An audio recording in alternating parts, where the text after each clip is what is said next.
What would you do if you found out your family's entire financial future was being hidden in a secret bank account? Christine found out. On camera. And she absolutely lost it. What's worse? Meri just exposed a paper trail that links Robyn, not only to Kody's missing trust fund, but to a betrayal that may have been years in the making. Emails. Screenshots. Yeah, we were great. I'm going to be very Secret honest with transfers. you. When you lay down with somebody, This isn't reality TV drama anymore. It's as raw This is as a it can be. real-life It's web the of connection. lies. It's the emotional connection, And the physical entire connection, and the sister-wise spiritual empire connection may that never happens. recover. You know you have it with her. The suspicious account, discovery that broke Christine. Behind the scenes at Christine's new home. TLC's camera crew follows Christine during a home remodel shoot. But she looks distracted. One producer asks off camera, "Everything okay?" Christine mumbles, "I just saw something I wasn't supposed to see." Open file folder. What she found. A financial spreadsheet sent accidentally to Christine's email from one of Kody's old financial advisors, a misdirected PDF. It lists a bank account labeled RB Holdings LLC, the initials don't lie. Multiple transfers totaling over $250,000 in just 2 years, none of which were discussed in family financial meetings. It's like discovering your family has a second family, and that they've been hiding millions from you. Christine's shock wasn't just about the money, it was about the betrayal. Christine's reaction, on-camera explosion.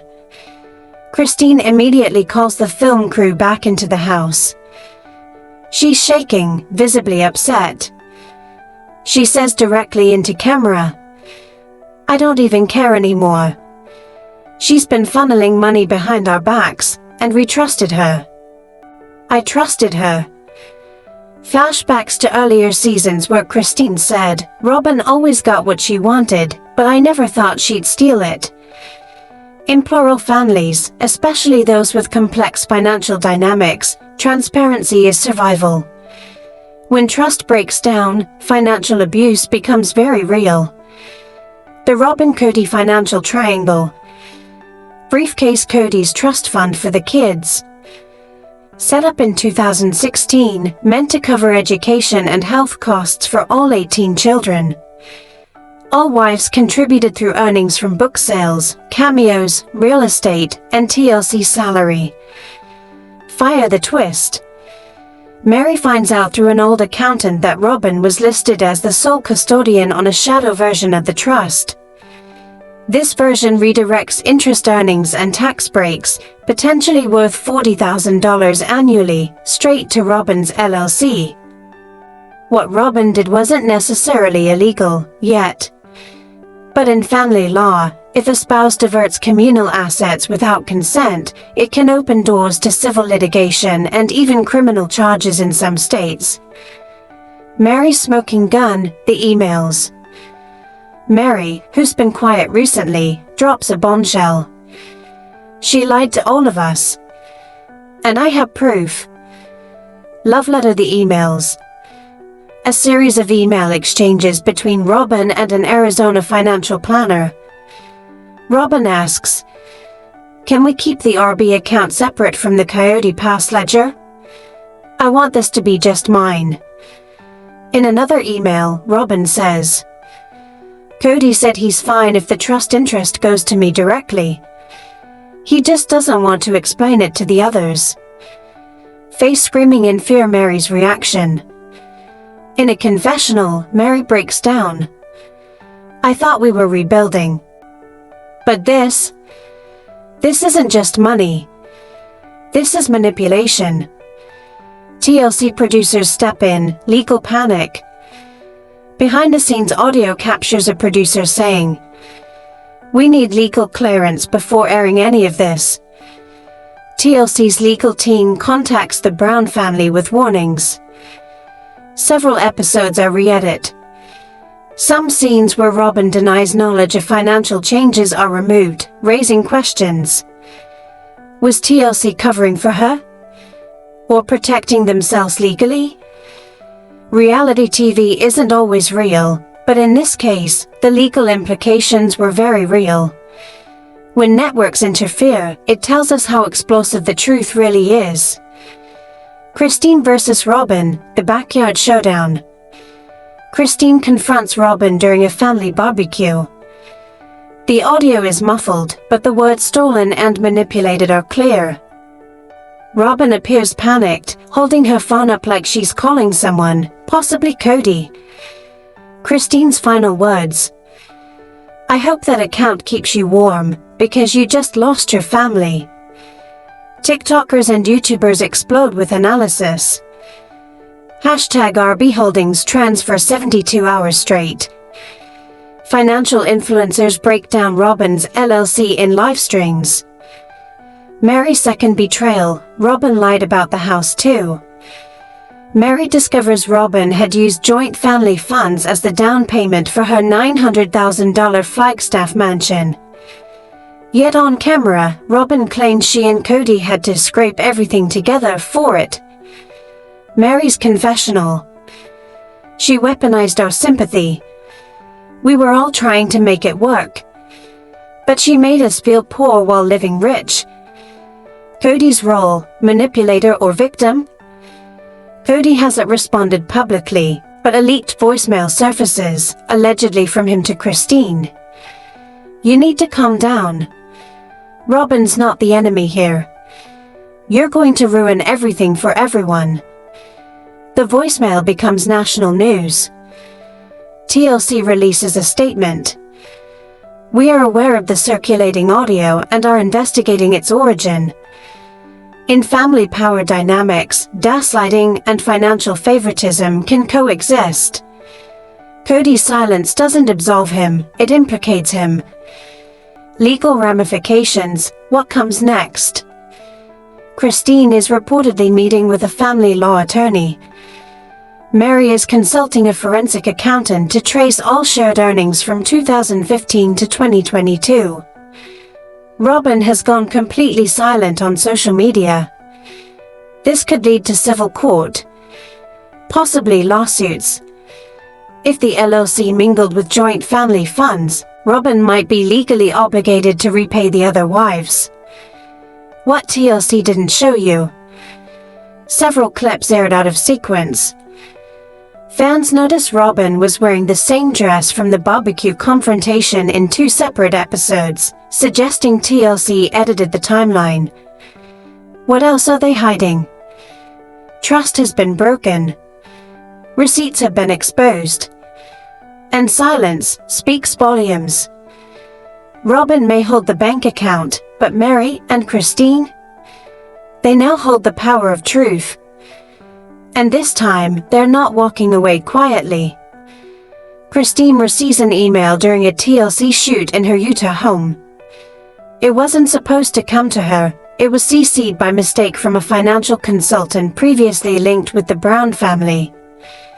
RB Holdings LLC, year-end summary and Coyote ledger. Financial statements showing multiple deposits into an LLC. The LLC? RB Holdings, Robyn Brown's initials. Transaction details show $47,500 from TLC residuals, $88,000 in Coyote Pass carryover, $36,000 in trust interest allocations. Christine stares at it, stunned. The camera captures her whispering. She has her own LLC. She's collecting off all of us, in secret. Christine's face turns red. She's shaking. She tells the crew to stop filming, but her mic is still hot. "I knew she got more attention. But I didn't know she got our money." She calls Janelle first, panicked. Then she dials the TLC producer.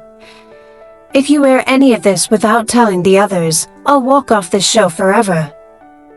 Meri is reviewing her old emails, trying to help her accountant prepare taxes for Lizzie's heritage in. She stumbles upon a flagged message from 2021. From robynbrownaz@gmail.com. to financial planner flagstaff@advisor.net. Subject: Brown Family Trust. Can we redirect all interest earnings from the Brown Trust into RB Holdings for simplified tax handling? Kody approved this. Please don't share this with the others yet. Meri's voice trembles. She signed off as a manager of our trust. She's not even on the Coyote Pass deed. What is she hiding? On season 14, Robyn wept. "We used up everything to buy this house," she said. But now, Meri and Christine discover $120,000 wire transfer. Labeled, Trust Pre-Approval, Robyn Mortgage Down Payment. Origin, Brown Family Trust, flagged as shared. Destination, Robyn's escrow bank in Flagstaff. While Meri lived paycheck to paycheck running her B&B, Robyn lived like a queen, off money she claimed not to have. A heated confrontation at a family barbecue, off camera, but real. Christine, pointing at Robyn. "You told us you were broke. But you've been cashing out our children's future." Robyn, teary, phone in hand. "I didn't want this to happen this way. Kody said it would be easier." Christine, "You're not protecting him. You're covering for yourself. Look, you're angry, I get it. But you can't take this to court. You'll ruin Robyn's reputation. And mine. Think of the kids. You were always the mature one." Christine plays this for the crew in her confessional. Her voice is cold. "This is how he sees me, damage control. Not a partner. Not a wife." Christine and Meri team up with a forensic accountant, filmed on camera. The findings.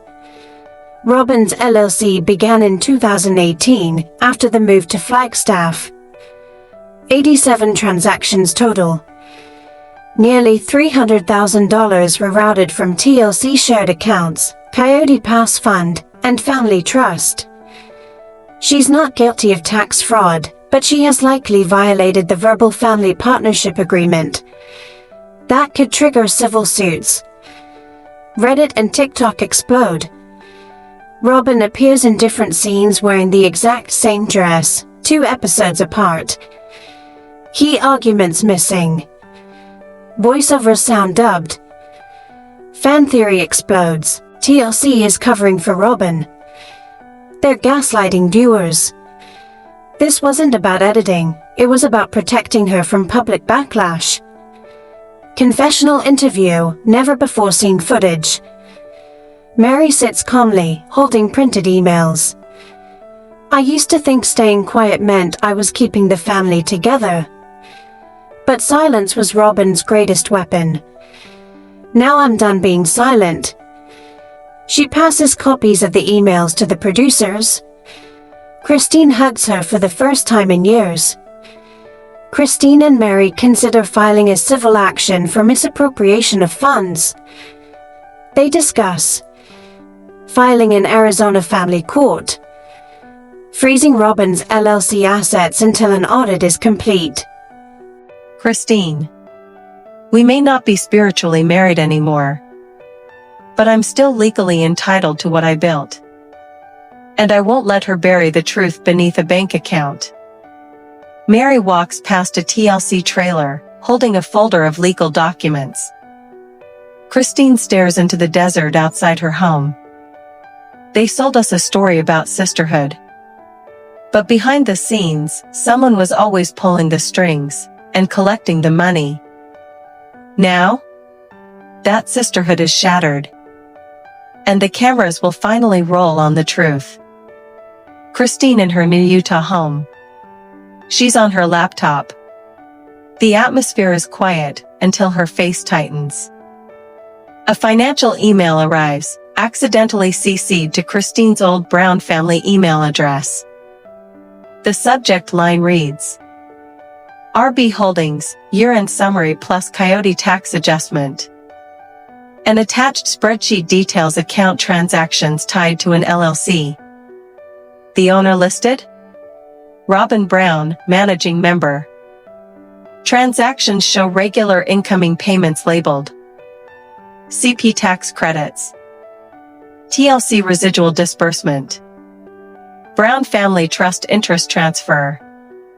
What is RB Holdings? Why does she have access to the family trust? This wasn't agreed upon. I never signed off on this. None of us did. Christine then drops her phone mid-call with the producer. She whispers, "She's been stealing from us for years. And Kody helped her." Christine asks the crew to stop filming, but the mic is still hot. A behind-the-scenes audio clip captures her saying, "I feel like such an idiot.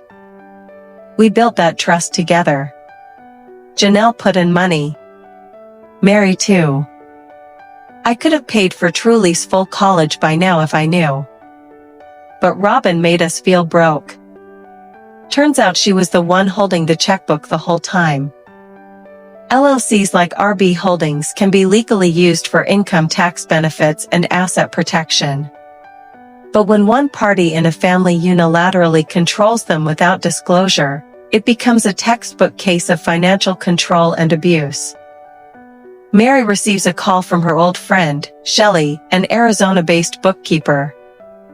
Shelley says, "You were listed on the trust paperwork, but then Robyn had you removed in 2021.